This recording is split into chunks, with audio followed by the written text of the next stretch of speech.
오늘도 저희 툰에어를 청취해 주셔서 감사합니다. 툰에어. 이슈 토크 한번 이어가 볼게요.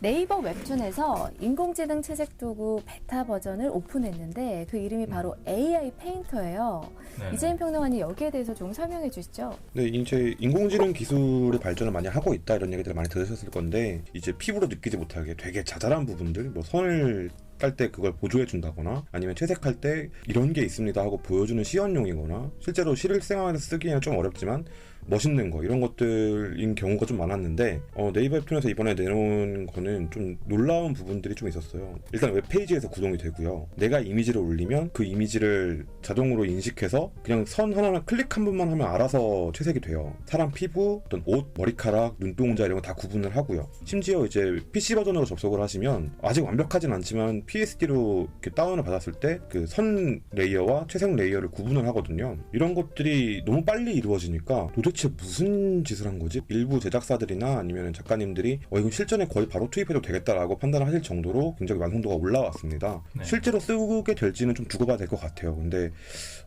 많은 논의를 불러오지 않을까 그런 생각을 하고 있습니다. 완성도 높게 발전을 했다고 하는데 그럼 일반인도 AI 페인터를 쓰면 어느 정도 만화를 그릴 수 있다라는 이야기인가요? 아니요, 뭐 만화를 그리는 거는 좀 다른 얘기긴 한데요. 이제 색칠하는 거에 있어서 많은 도움을 받을 수 있다 정도로 보시면 될 것 같습니다.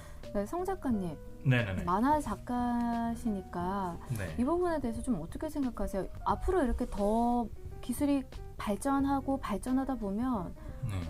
만화 작가님을 대체하게 될까요? 언젠가는 될지도 모르겠다는 상상은 하지만 네. 이 세대 안에서는 안 이루어질 거라고 생각하고요. 저는 되게 좀 클래식하고 좀 그 폐쇄적인 사람이라서 이런 거 나오면 잘 안 써보거든요. 근데 네. 딱 나왔을 때 올 것이 왔다 이런 생각 들면서도 좀 어. 기쁘기도 했어요. 이때까지의 대부분의 이런 컬러링하는 채색하는 프로그램이나 이런 것들이 만화를 위해서 개발됐다는 타이틀로 나온 적은 없거든요. 일러스트에 도움을 준다, 뭐 그림 그리는데 좋다, AI가 그림을 그릴 수 있다, 뭐 이런 식으로 얘기를 했었는데 네이버 웹툰에서 이번에 만화를 그리기 위한 툴로서 프로그램으로서 이렇게 자동으로 채색하는 게 있다라고 만드는 것 같아서 그 지점이 되게 좋았고 저도 오늘 써봤어요. 써보니까 유미의 세포들의 그 캐릭터를 유미를 제가 빨간색 머리카락으로 이제 컬러링을 딱 클릭을 했는데 피부까지 한꺼번에 다 밸런스 있게 채색이 되는 거예요. 만약에 머리를 파란색으로 하고 싶으면 다시 컨트롤 Z에서 다시 해보고 노란색으로도 다시 해보고 금방금방 바로 해서 색 밸런스를 찾아볼 수 있더라고요.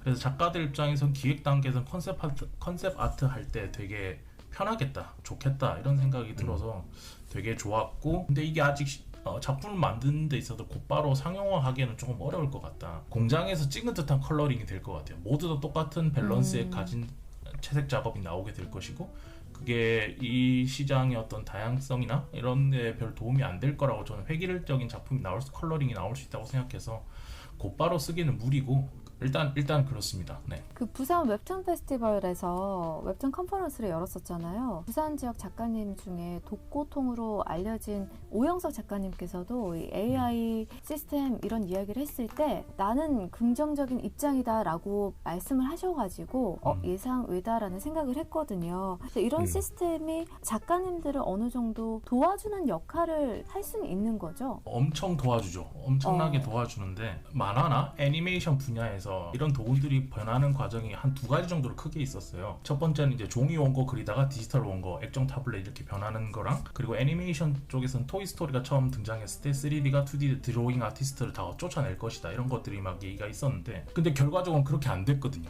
2D 드로잉이 기초 바탕이 되어야 3D 모델링을 할 수 있고 마찬가지로 이것도 자기가 어떤 컬러를 어떻게 쓸 건지에 대한 감이나 기본적인 드로잉 명암 이런 것들이 어떻게 비춰오는지 이런 기본적인 공부가 되어 있어야 이 채색 도구를 쓸 수는 있어요. 작가가 자기만의 플러그인을 깐다든지 자기만의 채색 기법을 딥러닝 시켜서 그걸 가지고 앞으로 내가 이렇게 찍으면 넌 이렇게 채색을 해 이런 식으로 만약 프로그램이 그 정도까지 개발이 돼버리면 컬러링 하는데 들어가는 작업 시간을 줄일 수 있다는 거죠. 그러면 그 시간 동안 휴식을 하거나 다른 작업, 스케치로 깔아놓은 배경을 리터칭해서 좀 더 작품성을 올린다든가 그런 식으로 좀 시간을 분배하는 데 바뀔 수가 있다.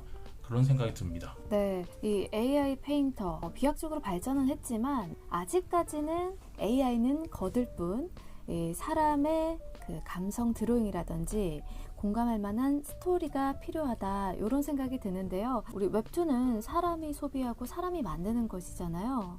그렇다 보니까 AI 기술이 발전은 하지만 만화 작가님들의 감성이나 스토리가 더 중요하다라는 생각이 듭니다. 아직까지는.